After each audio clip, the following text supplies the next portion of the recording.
Hi, friends. Welcome to today's show. I have got a great guest joining me for the first time. He is a journalist and the author of a brand new book just out, To Catch a Fascist, the fight to expose the radical right. Christopher Mathias joins me. We had a great conversation yesterday live if you want to watch it on YouTube, or you can jump right to it if you want to skip the news and opening. It begins at 34 minutes in. But I'm glad to have you here today. It is Thursday, and I will be hosting a hangout for all paid subscribers. So if you have gone to patreon.com/PeteDominic and signed up, you should be getting an email. If you're not, let me know. StandUpWithPete@gmail.com, and I will invite you with a very special link to a Zoom hangout tonight at 8 East. I hope to see you there. Our hangouts are always a great time, and I'm really looking forward to seeing you tonight because my family is in a great place. We are celebrating. My mom is home after almost a month in the hospital, over a week in the ICU, and then to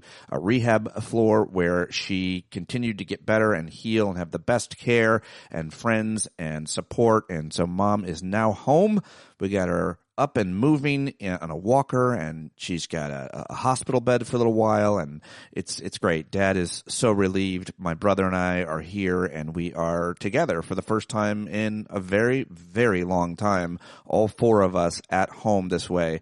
It's really special, and we are so grateful, and thank you to everybody who has shown us support, and I will talk more about that at tonight's Hangout, and also more good news for my family, and that yesterday I found out that my 18-year-old daughter has decided to commit to attend college to continue her education at the University of Amsterdam in the Netherlands. That's right. My girl's going to Europe. Both of them are, as a matter of fact, next year, and I could not be prouder and I could not be more excited, and everybody says, but they're going to be out of the country and you're going to miss them. Of course I am. Of course I am. But it's about them and about their journey and their independence and their joy and their confidence and their pursuit of their dreams. And I have always been fully supportive of that. And I can't wait to see what both my girls will do, because they already are doing so many amazing things. But what a day yesterday was. A lot of emotion for me. Sorry to take 2 minutes of your time up front and talk about myself and what's happening, but I tend to share the good and the bad whenever I feel it's comfortable and relatable, and I want everybody to know that we're in this together, on this journey together. So whether it's a rose or a thorn, we like to share some places, some days, some spaces, whether it's Discord or the Hangout or here. I'm always happy to hear from folks. I've got so many friends, and you have so many friends. We've got friends everywhere. All right, let's get to it. Today's headlines. Starting with a big announcement from the Supreme Court, which yesterday rejected an emergency appeal from Republicans to halt California's congressional map, which was passed in response, of course, to Texas's Republican-friendly effort launched when our High King tried to cheat and steal the November midterm elections. The Supreme Court rejection came yesterday in an unexplained order with no justices noting dissent. A major, major announcement, and the consequences and repercussions of this matter so much to the midterm elections, and also just make Trump and Republicans look like complete idiots. The California map drawn in response to Republicans' efforts to gerrymander states like Texas, Missouri, and North Carolina. And now what? Yeah, it looks like this just gives Democrats an advantage, including in those original Texas districts. The other big story yesterday was that the regime will immediately remove 700 federal law enforcement officers from Minnesota, according to border czar and human potato head Tom Homan yesterday, leaving about 2,000 officers in the state. But it's a major cave. It's a capitulation. It's a loss. It's a defeat. It's a win for democracy, for protesters, for good people everywhere wanting to protect their neighbors. Major story yesterday, and two big stories that are very consequential that I just mentioned. Educators in Minnesota have sued to stop federal agents from conducting immigration enforcement near schools and bus stops. A government attorney who was representing the Justice Department in court is no longer part of the U.S. Attorney's Office for the District of Minnesota after telling a judge yesterday in court, or 2 days ago, that her job, quote, sucks. It has to be held in contempt so she could just get 24 hours of sleep. Did you hear about that story? We got to talk about that at Hangout. A coalition of immigrants working with an academic labor union yesterday sued Orange Julius Caesar over his Gold Card initiative, arguing that a program offering visas for cash takes coveted spots away from scientists, doctors, and others whose presence would benefit the United States. We welcome that lawsuit. And while the White House may have pulled the plug on U.S. participation in the World Health Organization, that does not mean that Americans have to. That's right. The Illinois Department of Public Health sidestepped the federal government this week by independently joining the World Health Organization's Global Outbreak and Response Network. And the Chicago Tribune reported yesterday that it's now the second state to do so because California had joined the network last month. So that's big news that states are stepping up. It's sad that we have to, that they have to, but still, it makes a huge difference. The Washington Post was once one of the world's best and most important news organizations, but on Wednesday, the Washington Post told employees that it was beginning a widespread round of layoffs that are expected to decimate the organization's sports, local news, and international coverage. The company is laying off about 30% of all its employees. And it's crazy because the richest man in the world owns the Washington Post, second richest maybe, and he could fund it with the change he finds in his yacht couch cushions, but he's not. And so he is going to go down as an evil demon, I say. I feel like they always call people demons. Let's see, what else? The guy who plotted to kill Trump at one of his Florida golf courses in 2024 received a life sentence. The Equal Employment Opportunity Commission, which is a federal government agency, has opened an investigation into whether Nike discriminated against its employees, its white employees. So look into that story. The search for Savannah Guthrie's mother goes into its fifth day. Absolutely insane story about Nancy Guthrie, the 84-year-old mother of the Today anchor, Savannah Guthrie. They believe she was abducted from her home Saturday or Sunday. They have not identified any suspects or a motive. And now the federal government is getting involved. So Trump is sending Kash Patel, so I'm sure that'll go fine. Hopefully they take it seriously and that she comes home safe. That is a nightmare unlike any I can imagine. And finally, and good news, I guess, if you like this, the Winter Olympics. It began yesterday, 2 days before the opening ceremony.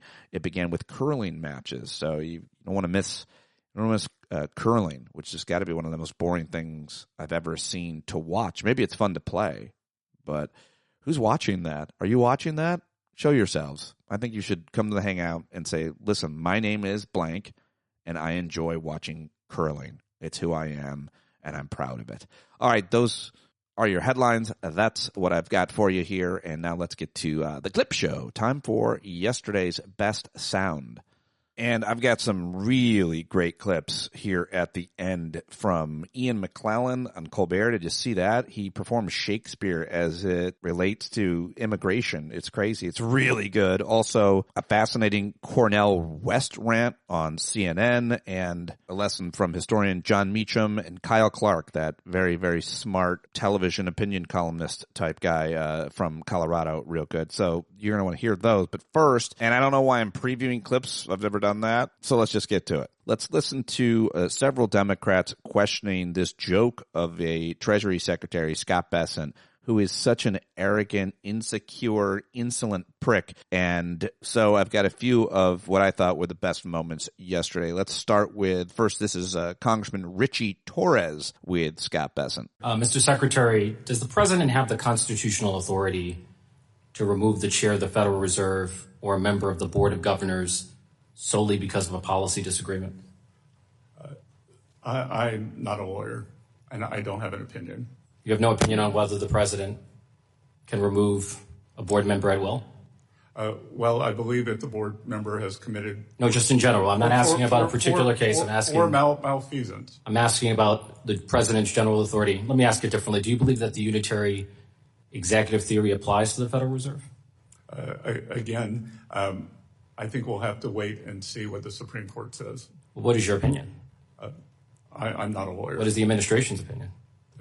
There are varying opinions in the administration. What's the prevailing opinion? The official opinion? Again, we'll have to see. Do you consider the Federal Reserve an executive agency or a legislative agency? I consider it an independent agency. So neither executive nor legislative? So we'll see. therefore independent of presidential control. So it sounds like you do have it. Again, we will see, Congressman. Okay, thank you for establishing the independence of the Federal Reserve. I do believe that the Federal Reserve has to maintain credibility and be like Caesar's wife, beyond reproach. And undermining the independence of the Federal Reserve is a threat to that credibility. All right, there's one clip, and now here is Illinois Congressman Sean Cassen, who I thought was really good, with Treasury Secretary and man whose head looks like it was made by Jim Henson in a Sesame Creative Workshop, Scott Besson. I want to read you a quote. Trump will pursue a weak dollar policy rather than implementing tariffs. Tariffs are inflationary and would strengthen the dollar.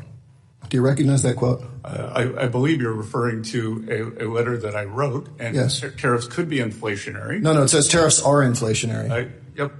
You know what? You had said to the chairwoman, I'd like to introduce into the record a January 31, 2024 letter from, quote, Scott Besant and the Key Square team to your partners, where that quote comes from. Without objection. Do you want to correct what you said to the ranking member when you specifically said that you did not say tariffs are inflationary? Well, I think she referenced a letter in the summer of something, not that particular. No, I think you disparaged the New York Times. Sorry? You said tariffs are inflationary. Sorry? You said tariffs are inflationary. Do you want to correct what you said to the ranking member, or did you lie? If I was mistaken, I want to correct it. And I was also mistaken when I said that tariffs could be inflationary. Because gentleman's time has expired. I've seen inflation drop to 2.1%. Gentleman's time has expired. All right. Well, let's go now to Congressman Sylvia Garcia. She represents the 29th District of Texas. She's actually a Democrat. Here she goes with Scott Besson. Do you have any idea how much we're spending on ICE every single day for enforcement? Again, Representative, this is the Financial Stability Oversight Commission. But you're the treasurer. You're the treasurer. You're supposed to follow the money. In response to questions on this side, you're always talking about, well, we follow the money. Well, have you followed the money? How much are they spending every single day in Minnesota and other states where they occupy cities, terrorize communities, and try to break up our country? Again, President Trump has secured the border. He was elected on a mandate. Well, I disagree with you, and I think you're confused. I think you're confused, but let me ask you about something else. Okay. All right. Let me now jump back in and wrap this up with one more from Richie Torres that I like this back and forth as well. So one of the stated policy objectives. And we'll keep score. Yeah. Okay? One of the stated policy objectives of the Trump tariffs is to bring back domestic production. Does the Trump administration regret imposing tariffs on goods that cannot be produced domestically at scale in the United States? Do you realize in hindsight that was foolish? Do you realize that we use the leverage to bring down tariffs from other countries to take down non-tariff tariffs? Tariffs on bananas gave you leverage? Yes, with Colombia, with Brazil. Okay. I think, Congressman, you're being very naive with negotiating. I mean, we were promised reindustrialization. A tariff on bananas did not lead to domestic banana production. It simply made bananas more expensive for American businesses and consumers. The same is true of coffee. Countries negotiating in a more fulsome manner. Are you willing to commit to no longer imposing tariffs on any product that has neither a domestic substitute nor a national security rationale? That would be the definition of foolish in a negotiation. So you're not willing. You're willing to impose tariffs that make more expensive goods that we cannot domestically produce here in the United States, again, and that have no national. What is the national security nexus of bananas and coffee? Again, why would you do that? There are numerous things when you negotiate with Indonesia. There are things that are only made in Indonesia, but the Indonesians brought down their tariff barriers or non-tariff barriers. I get it. We have to make bananas great again. I get it. Thank you, Mr. Secretary. Yep. All right, there you go. He's the Treasury Secretary. He has a lot of influence over our economy, and so you've seen how that's going. And so is Fox Business. Yesterday, here's a quick report from the Fox Business person. I always like when Fox or Fox Business reports the truth, in this case, about the economy. I wonder how viewers see it, but here's just a quick report, and it's not good. It came in at 22,000, Maria, and the estimate was 48,000. So we're definitely seeing a cooling off in the labor market, in particular on the private side. But again, this is that's less than half of what we expected. Last month was 41,000. So there you go. This is all we're going to get because Friday's delayed, as you mentioned, Maria. Yes, indeed. This is all we're going to get. The labor market has cooled off. That sounds fun. That's going to be good. All right. Well, let's head over to the Epstein files, shall we? A lot was said and talked about with that, obviously, continues to be every day all over the place. And that's important that we give it all the daylight that it deserves. And two of the most important players here in the U.S. Congress that have led on this are Ro Khanna and Thomas Massie, a Democrat and a Republican, and they continue to. Here is Thomas Massie. I get it. We have House floor yesterday taking no prisoners. That is wrong. Do not let the Senate muck this bill up. And if you're a party to that in the Senate, you are part of this cover-up that we are trying to expose. I am sorry if one of your billionaire donors is going to get embarrassed because he went to Rape Island. That is what they have coming. In fact, they need to be on the other side of bars, a lot of them. Some of them will be embarrassed, but some of them need to go to prison, and the survivors know that. So how will we know if this bill has been successful? We will know when there are men, rich men, in handcuffs being perp-walked to the jail. And until then, this is still a cover-up. Ooh, scorcher from Thomas Massie, and Ro Khanna follows with this. Mr. Speaker, Thomas Massie and my Epstein Transparency Act led to millions of files being released that have shocked the conscience of the nation. Today, I call for Congress to hold in front of the Oversight Committee every single person who emailed about going to Epstein's Island. They need to answer some basic questions. Who raped these underage girls from working class families? What did they see? What did they know?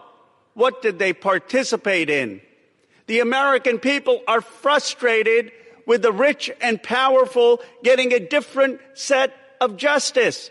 There cannot be two tiers of justice in America, and I will not rest until the people who committed these heinous crimes and this heinous behavior are held accountable. Yes. Well done by Massie and Ro Khanna, and much appreciated. Let's keep the fire on.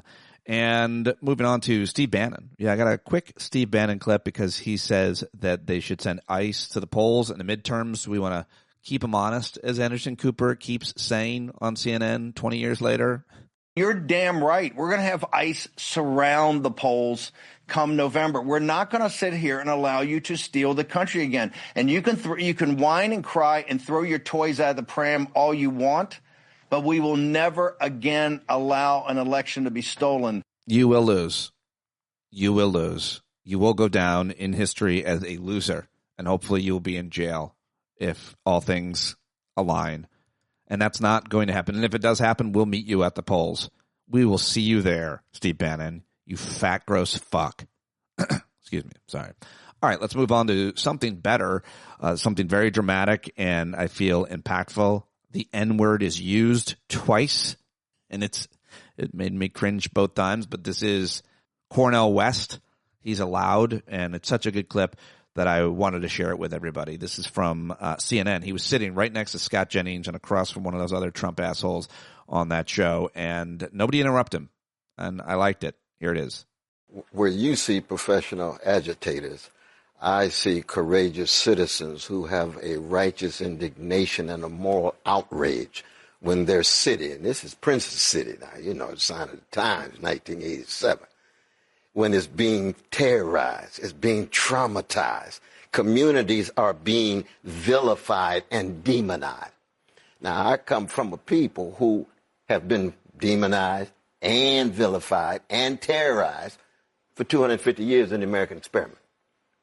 That's what it is to niggerize a dignified black people. Make sure that they are intimidated, terrified, full of fear, and not able to straighten their backs up. But thank God the Black Freedom Movement straightens our backs up. Well, what we're witnessing, and this is why the larger picture is important here, we're at we're right on the edge cliff in terms of the possibility of America sustaining itself as a social experiment in the best sense of just becoming an empire full of might and force. So when you niggerize a whole country, you start treating all of your citizens the way black folk have been treated for 250 years. So when I see the police killing these two precious folks, Sister Renee, And my dear brother Alex, and I've had so many partners killed by the police growing up on the chocolate side of town, right?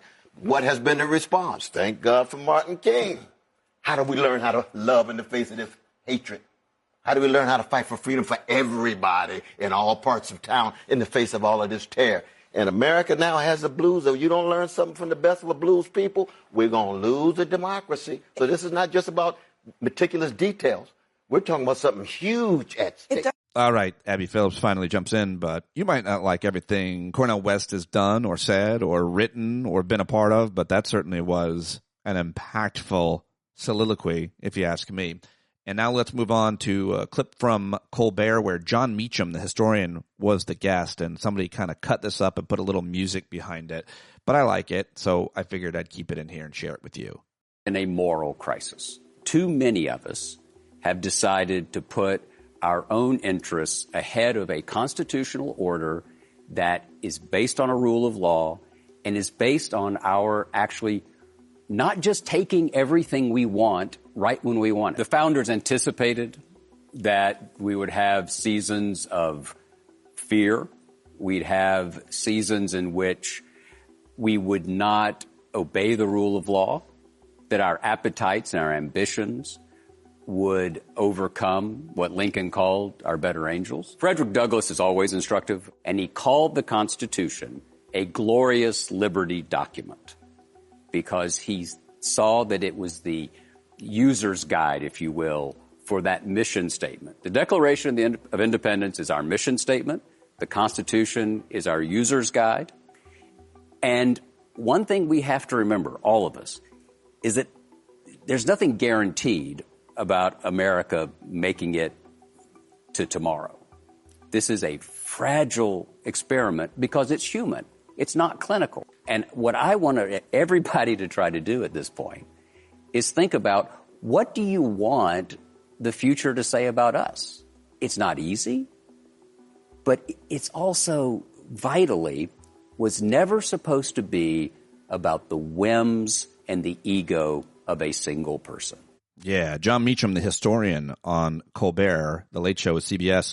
And let's stay there, actually, because Stephen also had the actor Sir Ian McClellan on the show, and they were talking about immigration.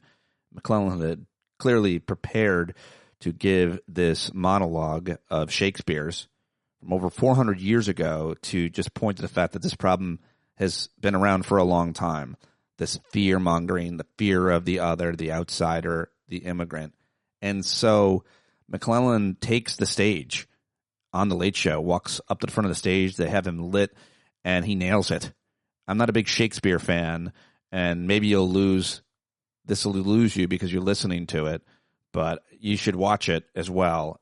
And here it is, Ian McClellan performing Shakespeare as it relates to immigration on The Late Show with Stephen Colbert. Happening 400 years ago, and in London there's a riot happening. There's a mob out in the streets, and they're complaining about the presence of strangers in London, by which they mean the recent immigrants who've arrived there. And they're shouting the odds and complaining and saying that the immigrants should be sent back home, wherever they came from. And the authorities send out this young lawyer, Thomas More, to put down the riot, which he does in two ways. One, by saying that you can't riot like this, it's against the law, so shut up, be quiet. And also, being by Shakespeare, with an appeal to their humanity.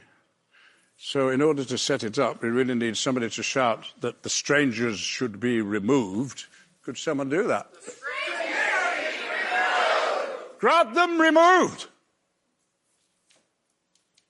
And grant that this your noise hath chid down all the majesty of England. Imagine that you see the wretched strangers, their babies at their backs, with their poor luggage, plodding to the ports and coasts for transportation. And that you sit as kings in your desires, authority quite silenced by your brawl, and you in ruff of your opinions clothed. What had you got? I'll tell you. You had taught how insolence and strong hand should prevail, how order should be quelled.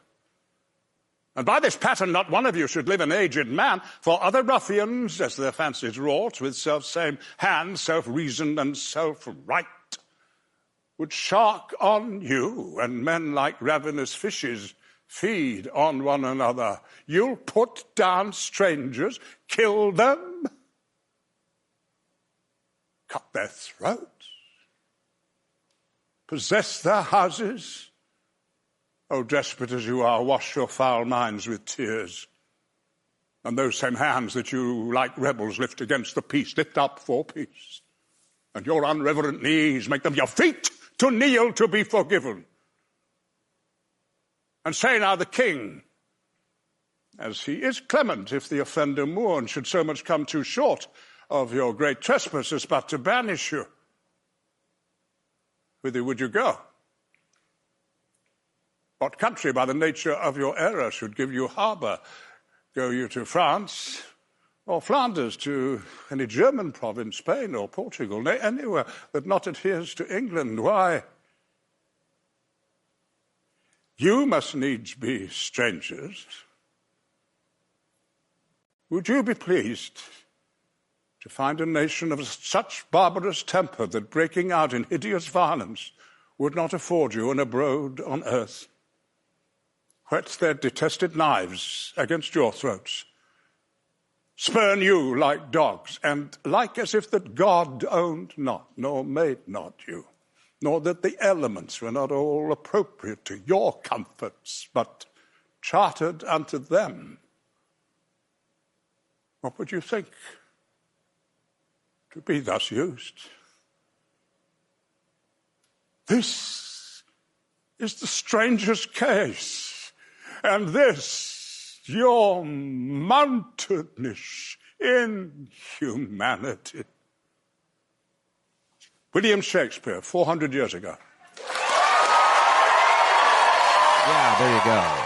Ian McClellan on Colbert. And now Kyle Clark of 9 News in Denver, I believe the NBC affiliate there. He identifies as a dad, a husband, and a journalist. And we always love when he does these commentary pieces. Real smart cat. One of the good ones. Take it away, Kyle. It's time to start believing President Trump. For everyone to start believing President Trump. Democrats, Republicans, independents, the media, believe him when he talks about the issue that is at the core of his being. That election results he doesn't like are rigged and should not be respected. Believe him when he talks about Republicans seizing control of elections in blue states or the federal government taking over elections in violation of the Constitution. Or, as MAGA advisor Steve Bannon's now suggesting, that the military and ICE should be sent to polling places in swing states. Because for Americans of every political persuasion who support free and fair elections, the simple step of believing President Trump makes the unprecedented and the unconceivable not just possible, but obvious. It was obvious in the run-up to 2020 as well. Even if Republicans dismissed it, many in the media avoided it, and even if leading Democrats weren't prepared for it. Like when I asked Senator Bernie Sanders 6 years ago this month, 9 months before the 2020 election, do you have any concern that he might try to stay in power if he loses in 2020? Well, then you're talking about, obviously a very, very dangerous moment in American history. So at this point, what we are trying to do, and I believe we will succeed, is bring millions of people together to engage in the strongest grassroots campaign this country has ever seen. I believe we are going to defeat Donald Trump. Winning alone was obviously not a sufficient strategy for what followed. Bernie Sanders did not want to speculate about what Trump would do to stay in power in 2020. Hopefully Democrats are over that delusion by now. Hopefully Republicans who value democracy and the rule of law are similarly clear-eyed. And hopefully journalists find more courage for clear talk about what could be coming to America. Because it's time for all of us to believe President Trump.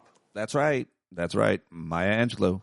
When someone shows you who they are, believe them the first time. Dr. Maya Angelou. I think that's what Kyle Clark was building off, right? All right. Let's finally get to some jokes, shall we? Some laughs. Jimmy Kimmel Live. Let's go there. I chose to start the clip with Tom Homan, and Jimmy picks it up. I have announced effective immediately, we will draw down 700 people effective today. Very good. All right, now only 2,000 more to go. It's never in my lifetime did I imagine that we'd be celebrating a troop withdrawal from Minnesota, but 700 agents, as we speak, are packing up their 48 waist, 28 inseam Carhartt pants and their XXL Punisher T-shirts and heading home. Get ready, 700 moms of ICE agents. Your boys are coming back to the basement. Even the president today,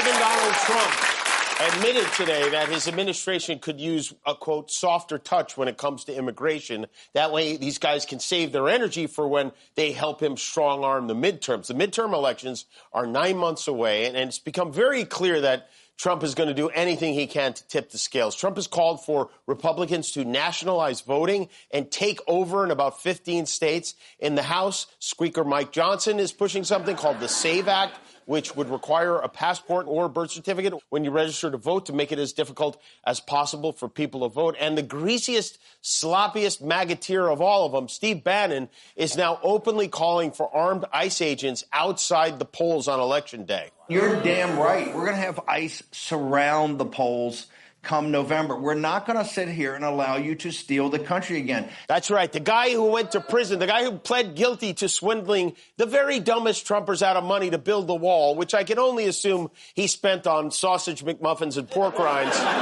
The man who's all over the Epstein files is not going to allow Democrats to steal the country. Remember when Trump promised we would never have to vote again if he got reelected? It seems to be the one promise that he intends to keep. Speaking of rigged outcomes, the Melania documentary. Now, allegedly, they exceeded box office expectations. They had the best opening for a non-musical documentary in 10 years, which I think is a fancy way of saying it only lost tens of millions of dollars. But a lot of people, myself included, have been wondering how this movie managed to sell $7 million worth of tickets last week, and when almost every theater seemed to be empty leading up to the release. Well, there are reports now suggesting that those beautiful box office numbers may have been boosted by bulk ticket purchases that were handed out to people for free. And if you don't believe this is the kind of thing they would do, you may be forgetting that back in 2019, the Republican National Committee bought $100,000 worth of Don Jr.'s book to put in swag bags to make it a New York Times bestseller. Don Jr.'s book debuted #1 on the New York Times bestseller list, despite the fact that no one has ever read it. No one has ever even opened that book. It might be filled with blank pages. We will never know. Sources say there were signs that blocks of tickets to Melania were purchased and then distributed to Republican activists and senior citizens' homes, which are really the same thing. And all right, there you go. That's Kimmel last night, and that's interesting. I didn't hear or see that reporting that of course they bought all the tickets. I mean, I don't know if it's positively true, but it wouldn't be surprising based on that example that Kimmel gave alone. So unethical and gross to get your gains artificially because your friends are rich. Ew. All right. Well, I've got a great guest joining me today for the first time. Real smart guy, brave journalist who has been doing great work for a number of years now. He's been covering the far right since I think like 2017. He was a senior reporter at HuffPost. He's done work at MSNBC, Zeteo, WNYC. His reporting has chronicled the rapid radicalization of the Republican Party and has helped unmask white supremacist cops, soldiers, teachers, and politicians. Chris Mathias won a Deadline Awards finalist. He was a finalist for that award for feature writing, and he is on BlueSky and Twitter at Let's Go Mathias. You should follow him there. His new book is fascinating, a really provocative investigation in the rise of white nationalist and neo-Nazi movements in the U.S., centered also on the anti-fascist groups working to expose and stop all of these hateful factions. To Catch a Fascist, the fight to expose the radical right. You can watch this on YouTube at Stand Up with Pete. Christopher Mathias for the first time. Let's do it. Now I've got Chris Mathias joining me for the first time to talk about his new book, To Catch a Fascist. So good, so important. Go order the book right now. Go get it, and you can't put it down. It is so timely and important, and I'm really happy to meet you. You've done great work here, not only with this book, but as a journalist for a long time. Thank you so much for joining me. It's great to have you. Oh, man. Yeah, it's great to be here. What a great intro. Thanks for having me, Pete. Yeah, the blurbs are great. Everybody's loving it. It's important work that you're doing. Let's get into it. Let's talk about it. Your background as a journalist first before we really get into the book. You've been covering like the far right for a long time, which is fucking crazy waters to swim in. Like, where did you grow up? Why did you decide to do this? Oh, yeah. Interestingly enough, I grew up in Gettysburg, Pennsylvania, which is the site of the deadliest battle of the Civil War, turning point where the Union really turned things around. And I think I didn't realize it until later, but I think partially why I got onto this beat was maybe where I grew up. There's basically monuments all over that battlefield, a lot of them Confederate, a lot of them, I think, arguably lost cause propaganda. So I think I've always been fascinated with this Civil War that we never stopped fighting. And also because of kind of the historical significance of Gettysburg, not only for the battle, but for the Gettysburg Address, it's been a magnet for extremist groups. And like growing up, there were Klan rallies in Gettysburg and so on and so forth. Eventually, I also, funnily enough, I worked at I haven't told this story yet, actually. One summer in Gettysburg in college, I worked at a Civil War gun shop where we sold active Civil War black powder weapons. No way. Yeah. And in Pennsylvania, you don't need a permit. You don't need a permit for it. You just have to be 18 years old. It'd be hard to rob a bank with one of those weapons. But my coworker was a Confederate reenactor who turned up to work every day in a full Confederate uniform. I was like 19 years old, smoking a lot of weed, did not really process what he was all about. But I think he took a shine to me. And by the end of the summer, he lifted up his sleeve and he had a Third Reich tattoo on his arm. And he could tell that my eyes widened and he like put his sleeve down and was like, I don't believe that anymore. But I think he was like trying to see how I reacted. At any rate. That's crazy. It's nuts, man. Yeah. That's crazy. Have you ever written, have you written about that? Have you written about working at that gun shop and growing up there and that guy and... No, I really, thanks for asking that. I really want to write about growing up in Gettysburg at some point. Haven't quite found my avenue, but I am excited. I'm trying to do a reading back there, which I think will be Yeah, fun. I hope the book gets a lot of attention. And I hope you get to do readings all over the place because it really is so important. Your journalism is important, but this book and the way you did it is... I hope it wins awards. I hope it gets a tremendous amount of attention because you really help teach us. You're also like a historian. I think it's fair to say you are a historian of certainly American fascism and right-wing extremism. And there's a lot in that. You also got close with a lot of extremists and actual, quote, members of Antifa. So let's just talk a little bit about how you went about putting this book together and what you did for it, because it's some real kind of dangerous journalism. To Catch a Fascist, the fight to expose the radical. It is so good. And I'm ashamed I haven't had you on before, but I'm so excited to talk to you about this book. How did you go about doing it? Oh, thanks so much, Pete. That's so nice. Yeah, my journey for this book started in Charlottesville at the Unite the Right rally in 2017, largest white supremacist gathering in a generation. Nazi drives his car into a crowd of counter-protesters, kills Heather Heyer. Afterwards, Trump calls the Nazis very fine people. I think Charlottesville shocked the country, which showed this kind of insurgent fascist movement in America on the march in the 21st century. And so it became my task to unmask this movement, right? To figure out who was in this movement and how they were influencing people in power in the Republican Party. But I very quickly learned that there were already people doing that kind of research with great success. And those people were anti-fascist activists. They were Antifa. And as for how I reported the book, what I learned pretty quickly is that Antifa had like unmasked or doxed thousands of new American Nazis, basically doing kind of investigations, using spies to go undercover into fascist groups to collect intelligence that they would then use to unmask them, to dox them. And when I say dox, I don't mean post their phone number and address for people to call and threaten them, like the digital equivalent of ripping the white hood off of a Klansman. And so when I started writing this book, I made a spreadsheet, one of the most tedious things I've ever done, of about 1,000 doxes. And that anti-fascist published over the last 10 years. And I basically said what group the Nazi belonged to, what anti-fascist group doxed them, what occupation the Nazi was, whether they were fired, so on and so forth, whether they were at Charlottesville, whether or not they were at January 6th, and basically searched for the most compelling stories and tried to find patterns.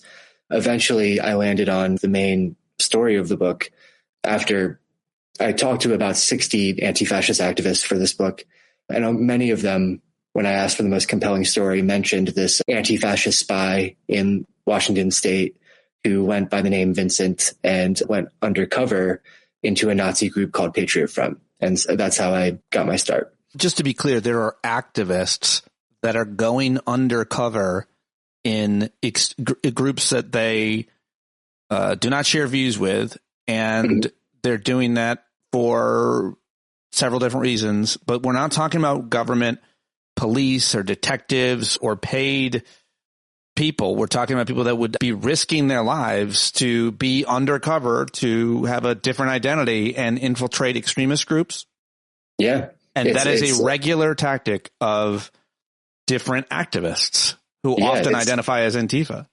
Yeah, it's remarkable. I think in the public imagination, the spies that go undercover, the infiltrators that go undercover into white supremacist groups, most famously the Klan. We have movies like Black Klansman and Imperium and The Order and so on and so forth. The spies depicted in those movies are law enforcement.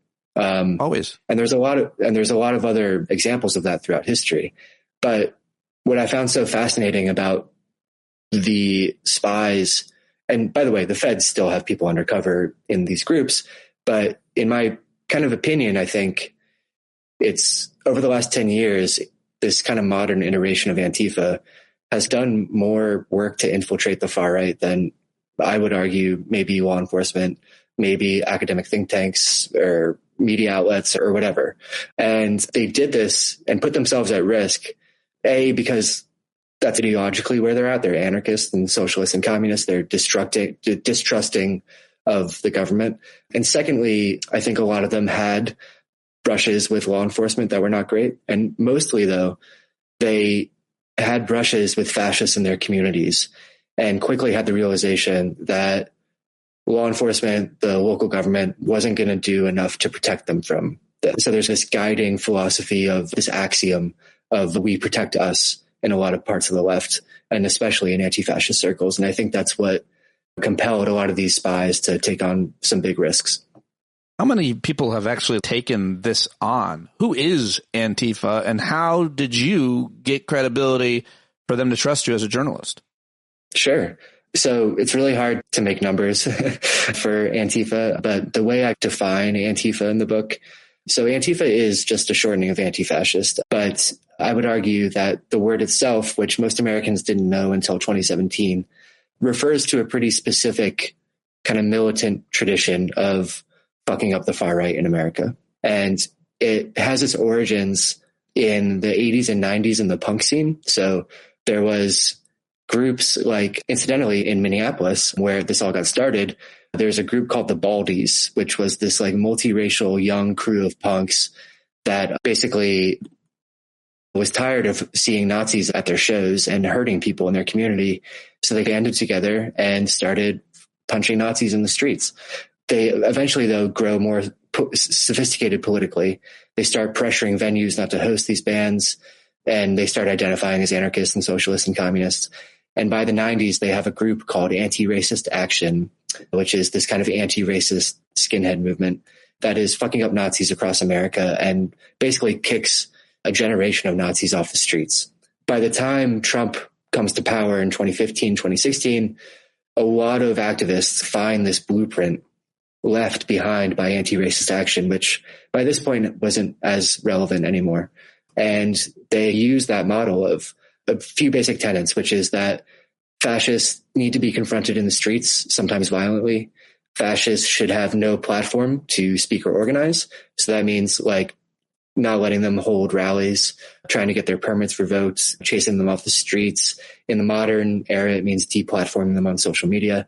And then finally, what we've already discussed is that the state and law enforcement can't be trusted in this fight. So as for like numbers, I think Mark Bray once, who wrote the last book about Antifa, put it at about 200 groups. But I think what I would say is that these kind of anti-fascist formations form very organically and rise and fall very quickly. Sometimes they announce themselves, sometimes they don't. I think wherever you are in America, you are not that far from an anti-fascist formation, but it might be a handful of people, 2 or 3 people. What have you seen in covering anti-fascists who identify sometimes often as Antifa, but it's very nebulous, isn't it fair to say? And there's not like some kind of sworn testimony or password necessarily. They're not very well organized in many ways, often leaderless and so on. But nonetheless, do you think that what has been the relationship and what has been the view, generally speaking, of violence for anti-fascists in America?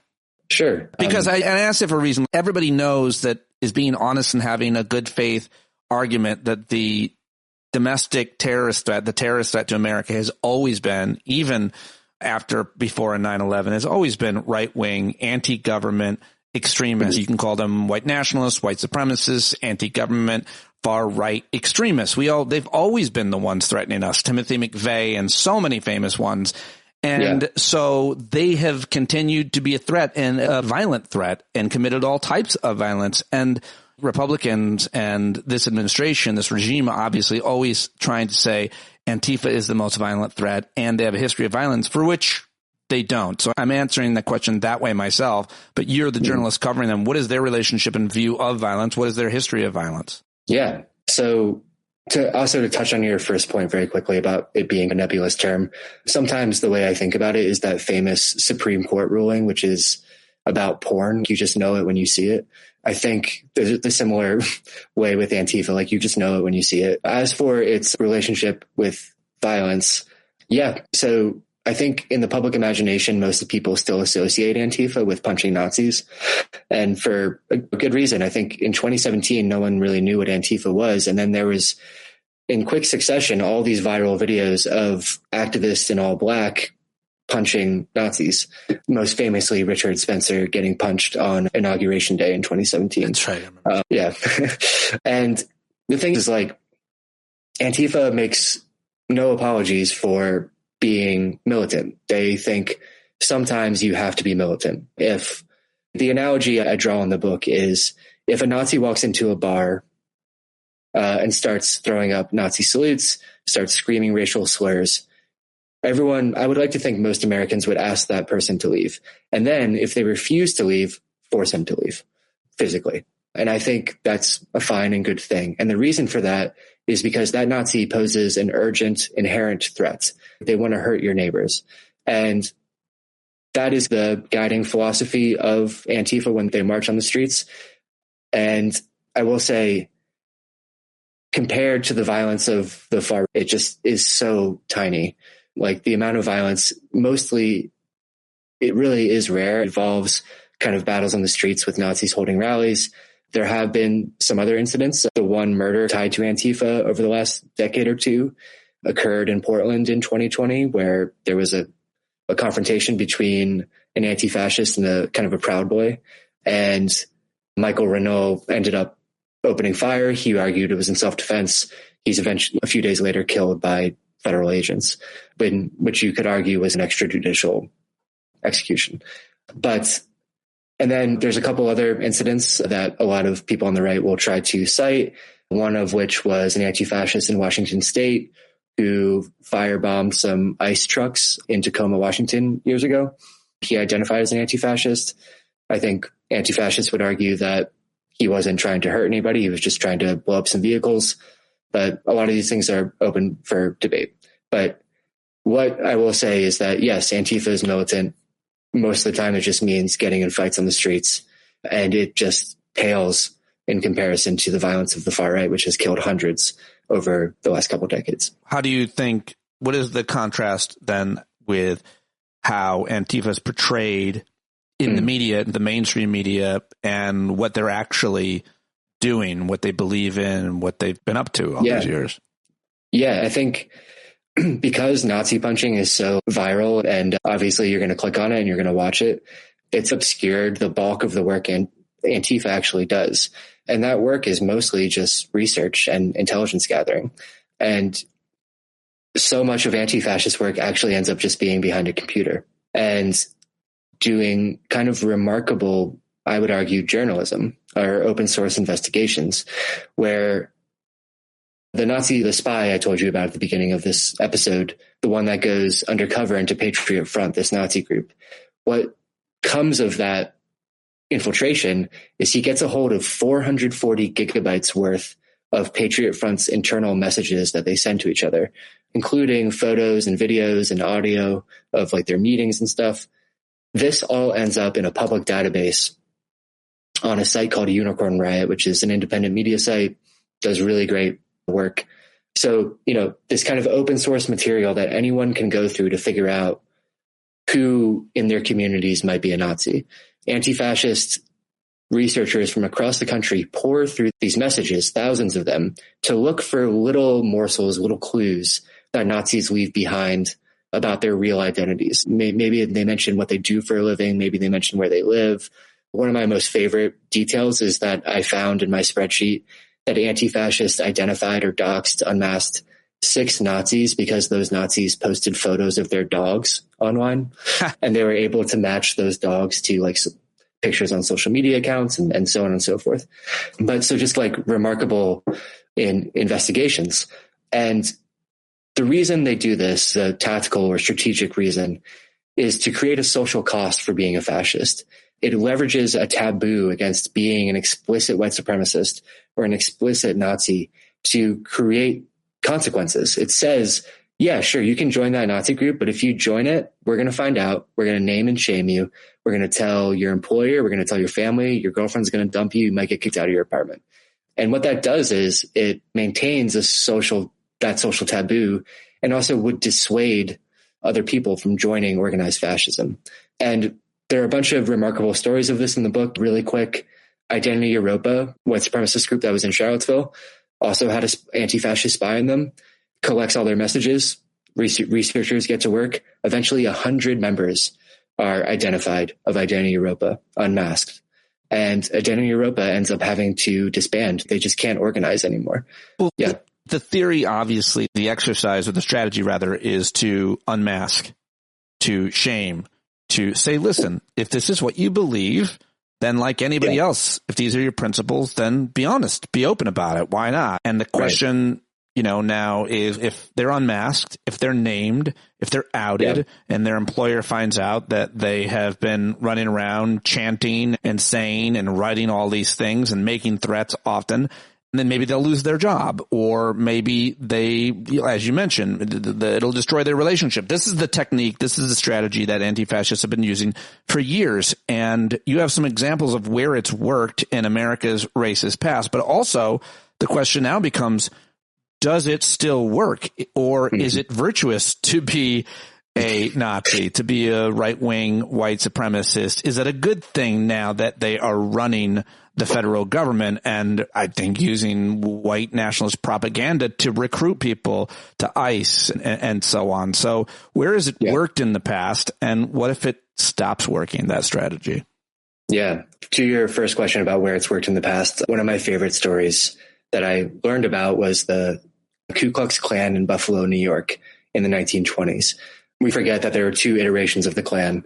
The first was right after the Civil War, and then the second was in like the mid 1915 to 1925.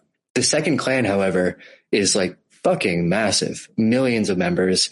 It's like a multi-level marketing scheme, but it plays on not only anti-Black bigotry and anti-Semitism, but also the burgeoning anti-Catholicism, because the wave of immigrants coming from Europe now, predominantly Catholic. So the Klan is mostly this Protestant formation. But in Buffalo, New York, the mayor is Catholic.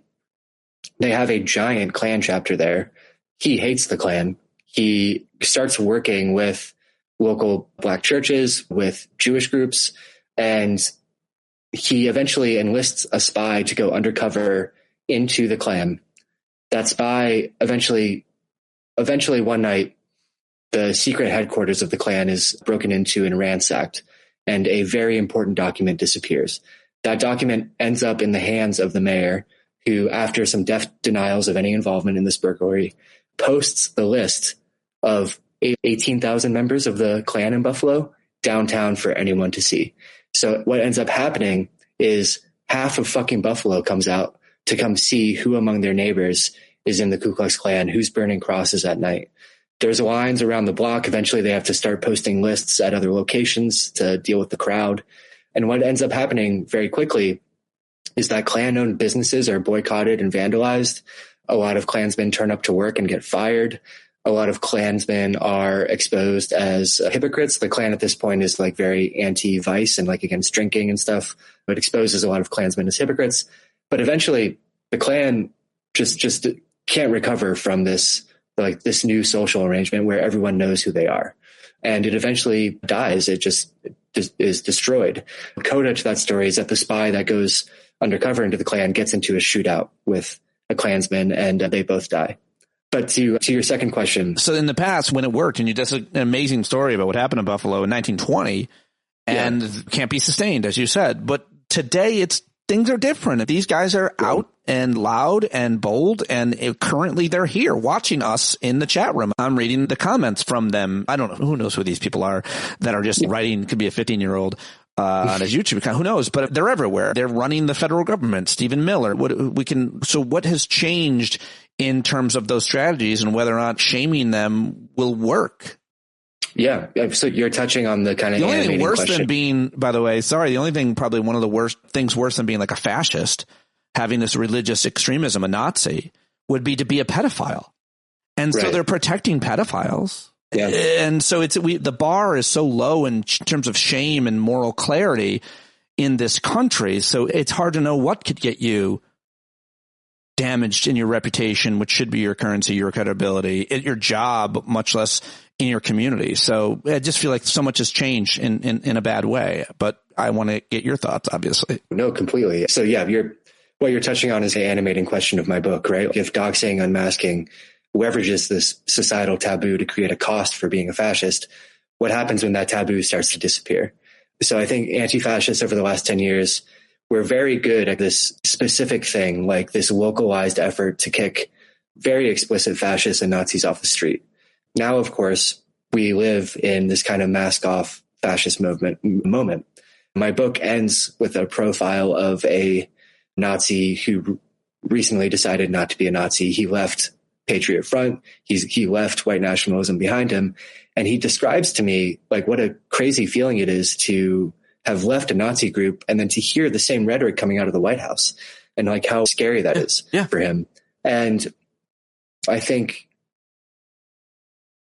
the work has changed in a way. I recently wrote an article for The Guardian about this, which is Antifa for the last 10 years was unmasking this new generation of fascists, of Nazis. Now, who are they unmasking? Who's wearing the mask right now? It's ICE agents. It's it's a secret police force.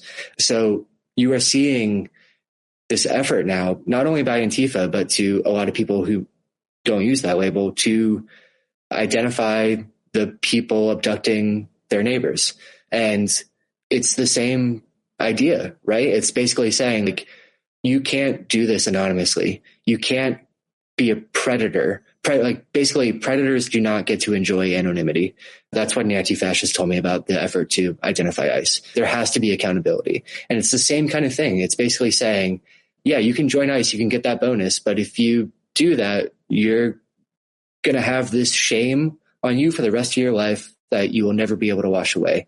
Like you are basically, it's an effort to say that, to tell ICE agents that you are the Nazis in this movie, that in a generation, you will be depicted as the villains in the movies your kids watch. So it's like best to get out now. And I think we are seeing a change in public opinion after the amazing uprisings in Minneapolis, which make me want to cry. And also the murders of Renee Good and Alex Preddy. You've seen the polls, the approval ratings for ICE just absolutely crater. Right. And you're also seeing record level support for slogans like abolish ICE. Even among Republicans, there's 20% support for the phrase abolish ICE among Republicans. So anti-fascists are basically, I think, trying to claw back that taboo against explicit white supremacy. And right now that work is unmasking what is essentially, I would argue, Trump's secret police force. What do you make? How do you interpret, or what do you make of the argument that people say that we just need to lower the rhetoric, stop calling them Nazis, stop calling them using words like Gestapo and all these other things, because that's what really upsets them, including some of the people apparently watching this right now. Also, they're saying that Antifa are the fascists. So we could try to define fascism for people, and you can either agree or disagree with it or support it or not. But there are some pretty clear definitions, and political scientists have been studying this for years. Where is it on the ideological spectrum from left to right, and where has it been practiced in the past, and where is it being practiced now? And it's different in different places. And obviously in America in 2026, our fascism is different than it was in Germany. And all those caveats are important, but still we have to have a thoughtful conversation about some of these terms. What do you make of the argument that we need to lower the rhetoric and we need to stop calling them Nazis and using this terminology? Yeah, so I understand that impulse, like you don't want to use the scariest words in our language, like lest you diminish them, diminish their importance, to diminish their severity. But like we also have those words to prevent precisely what's happening right now. Like you can't have a secret police force abducting people based on the color of their skin and demanding their papers and then be like, don't call us fascists. Like, I'm sorry. And there's other examples of this too. I think like the ICE detention centers, there's a debate. Jake Tapper last week chastised an activist for calling those detention centers concentration camps. I think there's an argument for calling them concentration camps. And I think a lot of good historians and experts about concentration camps say we should call them concentration camps. Yeah. I don't know how you could look at the kind of aerial footage last week of the immigrants in that detention center, all in the same uniforms, protesting the squalid conditions they were being kept in, including children, and not be reminded of some of the worst photos in world history. And I think that also comes with the F word, with fascism. It's been something, my relationship to the word fascism has changed a lot since writing this book. I think there's a mythology we tell ourselves in America, that pretty simple story, which is that we were the good guys in World War II. We defeated fascism. When in fact, historians will point to the fact that for example, the Nazis looked to the Jim Crow South for inspiration for their own race laws. Langston Hughes in the 1930s, speaking at the World Congress of Writers in Paris, says, you do not need to tell like the black man in America what fascism is. We've been living under fascism. Robert Paxton, foremost scholar of fascism in America, writes a book called The Anatomy of Fascism. It's a giant book that basically the climax of the book is defining fascism. He says that the Ku Klux Klan is the proto-fascist kind of formation. Like it even exists before the word fascism exists itself. And this is all to say that like it's much more complicated than the story we've been told. Also that the U.S. Army, yes, fought Nazis, fought fascists, but it was also a colonial army. It was also a segregated army. It was an army where black soldiers fought in segregated units and then returned to America to live under Jim Crow, a system of apartheid. So we've always had fascism in America. What we're seeing now is an intensification of these underlying social arrangements. It's an attempt to reify hierarchies, to make them permanent, and to destroy any semblance of actual democracy. And I think what's happening right now is an absolute 5-alarm fire. It's an emergency. And that's why I think it's important to use the word fascism. Robert Paxton, by the way, initially declined to call Trump a fascist in 2016, the historian, but he revised that after January 6th and said, yes, Trump is a fascist. Yes, because he lied about the election and then he led and fueled an insurrection. Also, again, just to remind everybody, there is a word that is worse to be called, and it's very dangerous to be called. And I have a lot of feelings around it, because being called a pedophile is terrible, and not because it hurts my feelings, because I've been called a pedophile a million times, because I'm an advocate for LGBT youth in this case in my town. And that's true of anybody who's an advocate for LGBT community. You're called a pedophile, and we were called pedophiles over and over. And if I believed that my neighbor was actually sexually assaulting kids, I would do something about it. And that's different than if I believe my neighbor and know that my neighbor is a right-wing extremist. He's actively doing all kinds of things that I disagree with and find vehemently horrible, but I'm not going to call the police on him because I don't know that he's assaulting a kid. Like it's so this idea that they get worked up about the words, I just have to remind them all that they have been calling Joe Biden and any Democrat and anybody who supports the LGBT community pedophiles, which is the worst thing you can call someone. It puts people in danger if you actually believed it. And then, of course, the irony of them all protecting a guy who is clearly at least protecting pedophiles, if not one himself. Yes. And you're already seeing the biggest voices on the right, including Nick Fuentes, an outright white supremacist. I think this week said that Epstein was awesome, that he seemed like a cool guy. And like, you're basically starting to see the right realize that they have to do something else here because they're just way too implicated in the Epstein stuff. Yeah. And the groomer shit, the groomer pedophile stuff around trans rights was just one of the most disgusting campaigns I've ever I dealt with it in my local community, and regular listeners and anybody who's ever heard me knows I bring it up all the time. It's so important. We had Charlie Kirk's group Turning Point in my community at the school board meetings, calling board members who were also teachers, 20-year veteran teachers, calling them groomers and pedophiles. They work with kids every day. They'd never been accused of anything in any way inappropriate. And then there was the public using this kind of rhetoric, and the danger that it creates is unparalleled, in my opinion. And I saw the ugliest part of it. Many of us have. You certainly have. And to gather all the information for this book, To Catch a Fascist, The Fight to Expose the Radical. Before I let you go, you mentioned what happened in Minneapolis. It's an interesting time for your book to come out. It just has come out. It's available for everybody to buy. And it's like what you've been covering as a journalist has become a lot more public. These people, and I think a lot of it is in many ways organic. When you see the federal police in your town, in your city, assaulting your neighbors, your friends, your coworkers, your family, a lot of people stand up and do something about it. And that is the history of anti-fascism, of course. And we're seeing it in Minneapolis. So I just want to get your reaction to this moment that we're in, and worth mentioning that they have drawn down. They have announced they are drawing down. Tom Homan said it again and again. And at least for the moment, the people of Minneapolis were all anti-fascists, at least most of them, and I would say they won. What are your thoughts? Yeah, I think what's happening. By the way, anybody, I just got to say this. The chat's going crazy, and I normally try not to engage them, but I just do have to say, and you would actually know the answer to this, you have to be the dumbest person in the world to think that protesters are being paid, that any of us that have gone to a No Kings rally or a protest or Renee Good or Alex Prey or anybody who names, that they're getting paid. And the reason you have to be an idiot is because there's not any evidence of it. If that were the case, there would be all kinds of evidence of it. And it's just you're a very dumb, ignorant person if you think that protesters are doing it for money, that they're getting paid. Do you have any evidence that anyone has been paid for the protests that they've attended or any of the no, definitely not. Volunteer work that they're doing in Minneapolis to protect people? Yeah, no one's getting paid. I often joke I've been accused of being funded by George Soros or whatever. I would love a George Soros paycheck, but I do not get one. That idea of the paid protester is part of this long trope in American history called the outside agitator trope.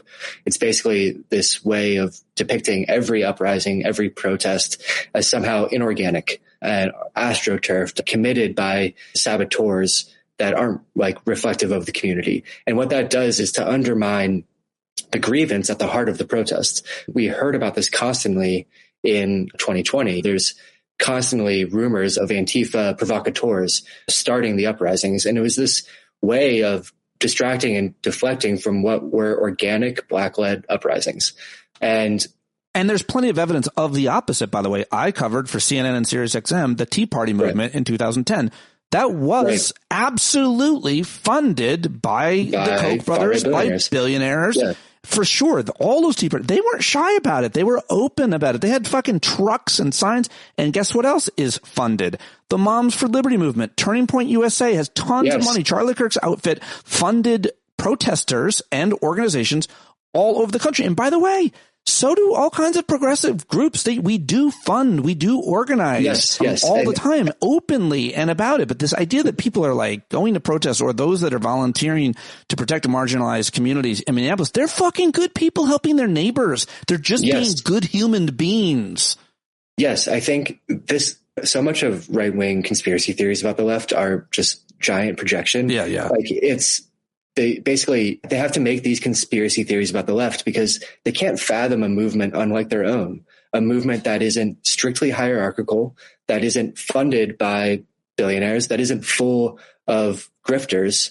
And so they try to put that on the left. But the fact is, when you look at what's happening in Minneapolis, when you looked at what happened in Minneapolis again in 2020 after George Floyd, when you looked at what happened in Minneapolis in the 1980s and 1990s with the beginning of anti-racist action, these were all organic uprisings. They were a response to material conditions. They were a response to the fact that the realization of we protect us, that our neighbors are getting harmed or are at risk, and our law enforcement isn't going to help us, and our Democratic Party isn't going to help us.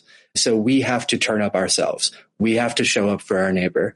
I think what I have found so heartening and inspiring about Minneapolis is the degree to which it's a lot of anti-fascist tactics by another name. It's these tactics being adopted at a bigger scale. There's so many parallels between what people in Minneapolis are doing and what kind of Antifa activists were doing in 2017 when this new generation of Nazis was taking to the street. And those things included confronting Nazis in the street. Minneapolis is confronting ICE in the street, monitoring Nazis. Minneapolis is monitoring ICE. Minneapolis is identifying ICE agents. Minneapolis is pressuring venues and hotels not to host ICE, to do business with ICE. They are trying to create a social cost for ICE in the city of Minneapolis. And I think it's working. That's why we are seeing this kind of drawdown. It's why you've seen Trump kind of retreat for the first time, and I can remember how long. Like, they know that they have run up against the resistance that won't back down, and that can beat them. It's such a good book. It's great journalism and great work and courageous in this time. I really appreciate you joining me. I want to keep talking to you as you cover this and talk to you again when you're done with your first round of book interviews. Chris, congratulations, and I hope everybody goes and buys it right now. Yeah, thank you so much, Pete. This was a pleasure. Appreciate it. Yeah, absolutely. There you go, Christopher Mathias, To Catch a Fascist. I hope you liked that conversation. I hope you liked the book. I hope you liked the trolls that joined us. I know that bothers a lot of people watching. It doesn't bother me. It's okay.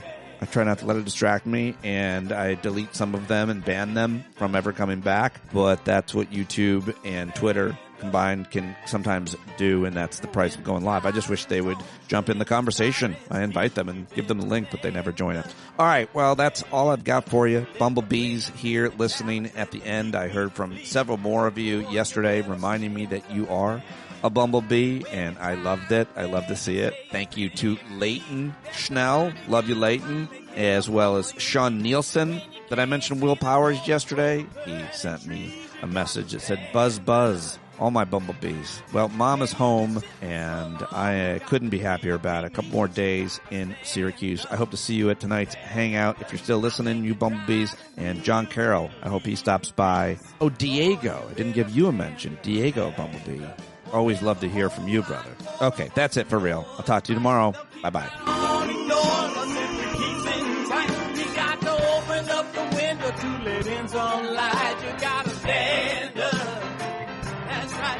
You got to rise up. You got to stand up. You got to stare the devil straight in the eye. You got to let him know it's his turn to go. See it clear and all you hear is a lie.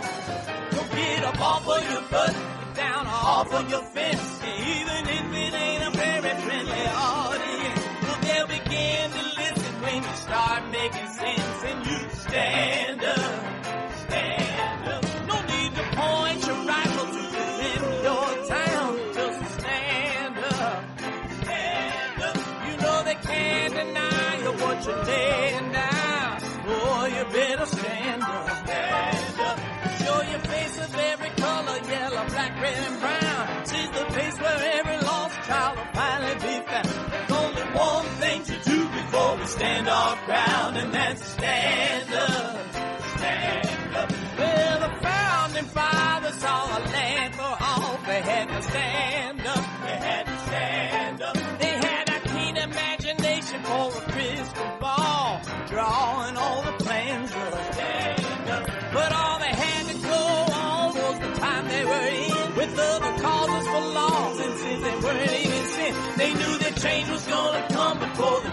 begin, they had to stand up. All right, they had to stand up.